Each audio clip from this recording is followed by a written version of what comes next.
Hello and welcome to the Daily Meal for Saturday, the 4th of September 2021. Now it's international break, so it's slim pickings.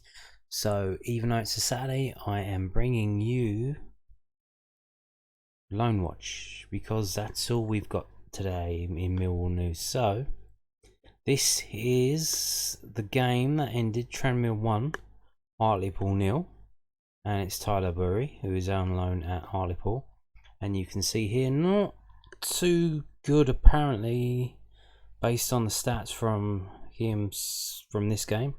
Started the game, came off on the 64th minute, got 6.31, and he's the player that he got subbed off for, or both of them, on the 64th minute.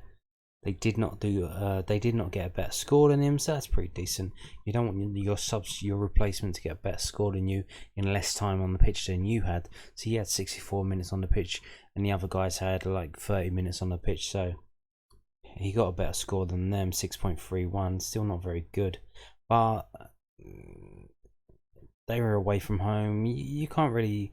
Hartlepool have got this amazing record at home. I think that they've won. They haven't been beaten in like 20-something games at home, something like that. But you can see here, so 2 shots, none of them on target. 1 key pass, 66.7% accuracy passing, no aerials, one and only 23 touches. That's not a lot. He never has a lot. That is the worst of the fewest touches of the ball among the starting 11, including the goalkeeper. The goalkeeper had 33 touches, but here's a thing to consider: the goalkeeper was on the pitch for 90 minutes. Tyler Burey was only on the pitch for 64 minutes, so that doesn't really tell us anything. So where are we here?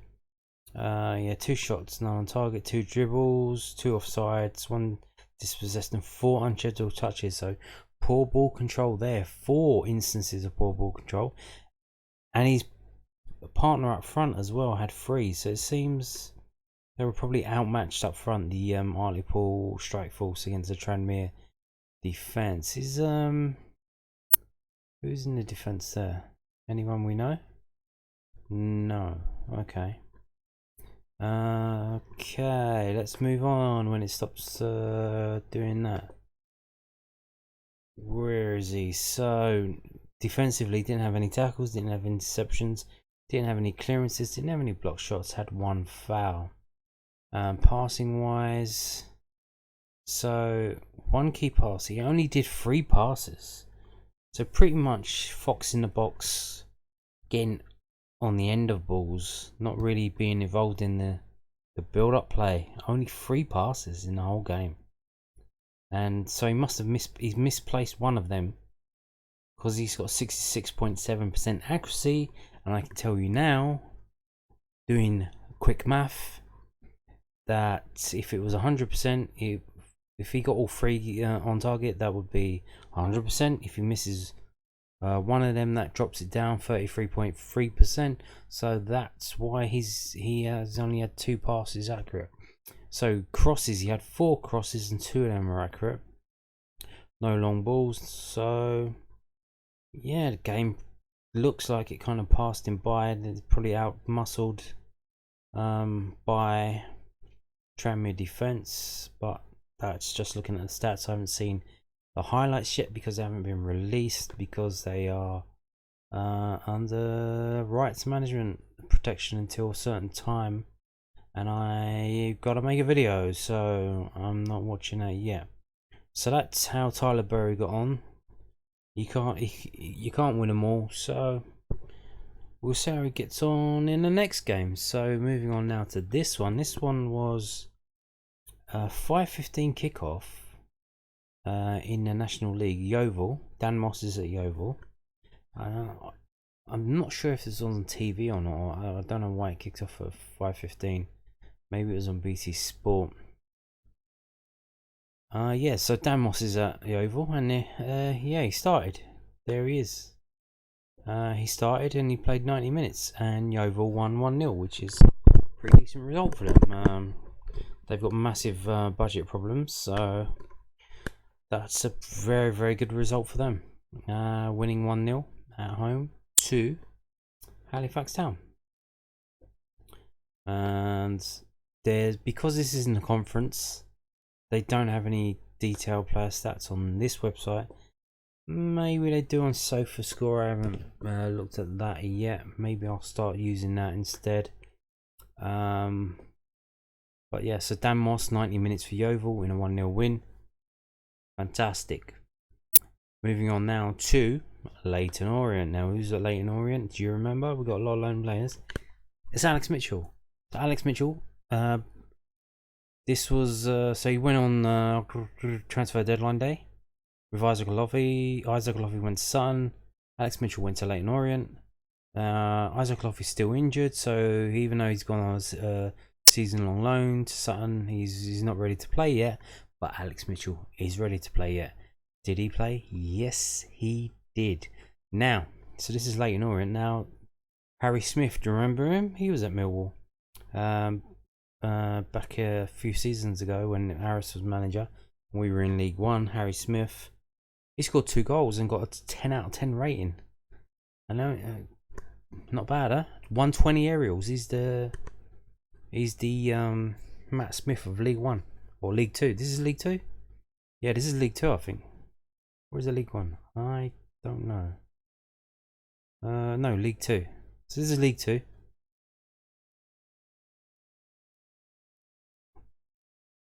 And going down, you can see Alex Mitchell. Not the best of starts.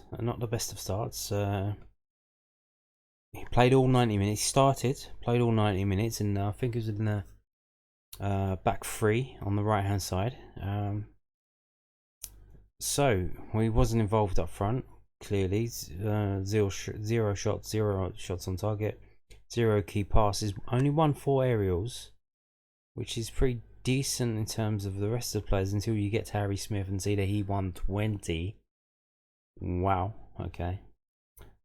Dean wasn't really involved that much. 28 touches, which is, I think, the lowest of the starting 11. Yeah. Joint lowest for starting 11 in terms of touches of the ball. And if you don't touch the ball, you can't really do a lot with it, can you? So let's have a look. Where is he? So this is offensively. So he did absolutely nothing offensively. Probably because in a away game, so I imagine there's a lot of defending for Leyton Orient. I haven't seen the highlights for this yet as well, but Leyton Orient did put out a video, quite sort of high eyewitness kind of video that they sort of travel vlog that they put out. So I couldn't really see it because the camera was at the other end of the pitch, but it looked like for the goal that made it 2-2, the last goal of the game that made it 2-2 for Newport County. So Leyton Orient were leading 2-1, and then Newport County scored and made it 2-2. That goal, the ball come in and the kind of Alex Mitchell and another player, and then the goalkeeper kind of got confused between them in terms of who was going to deal with it, and then the Newport County player got in and knocked it towards goal and scored. I think that's what happened. If you go on Leyton Orient's YouTube channel, you'll see it for yourself. The camera's all the way at the other end of the pitch. You can't really see it, especially because the camera's on the pitch. If it was up in the stands and looking down, you'd probably see it better, but it's not. So I'll probably have to wait until the actual official highlights video to see the side on camera, see if Alex Mitchell had any culpability in that, but we'll see. Yeah, so not the best of starts for Alex Mitchell. So let's have a look defensively what he did. Okay, then this is not very good. 0 tackles. Now, Omar Beckles, remember him? He was in Mill's youth team a long time ago. Worked his way back up and had a decent career in league football. He's at Leyton Orient now, so another ex-Millwall player. So you can see his numbers: 2 2 tackles, 2 interceptions, 7 clearances. Very, very good. Compare that to Alex Mitchell. Not a lot going on for Alex Mitchell here. Now I don't know if that's because the ball didn't come down that side, or like player like Omar Beckles was sort of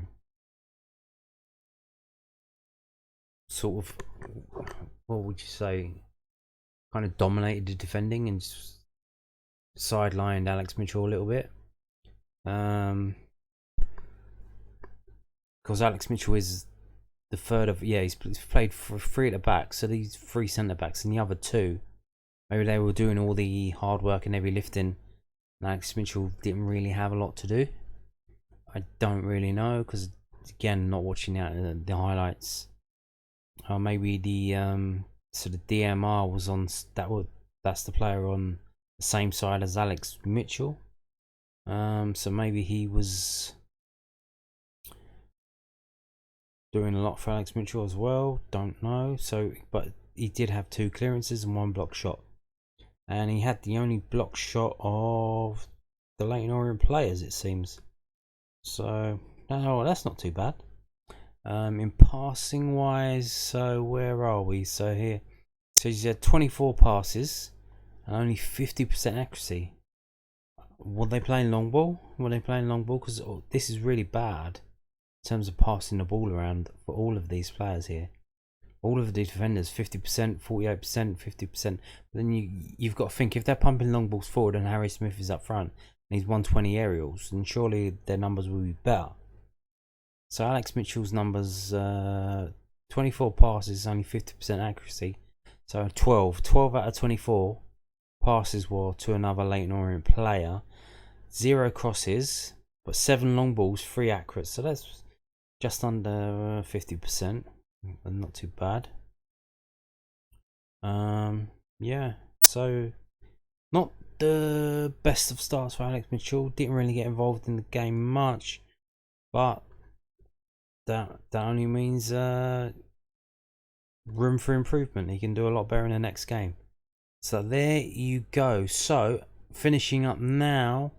So like we said, Isaac Olofi's not involved at Sutton United yet. He needs to get fit and get back and train him. But we have Sean O'Brien at Bromley, and did he play? So Bromley drew 2-2 at Chesterfield with a last minute goal from Michael Cheek. And this is the team for Bromley on the right hand side, and as you can see, in terms of the starting lineup and the substitutes, Sean O'Brien is not involved, so he wasn't involved. Okay, so there you have it. That is the Loanwatch for Millwall's players on loan. Now tomorrow we're gonna have the Northern Ireland game, the friendly against Estonia. Will Ballard play? Will Saville play? We do not know, but I will find out and see how they get on, and I will let you know. I'm sure that's all there's going to be, because it's international break. There's not a lot going on. We will see what happens in the Millwall sphere, and I will let you know. Anyway, that's it for today's video. Thank you for watching. Goodbye.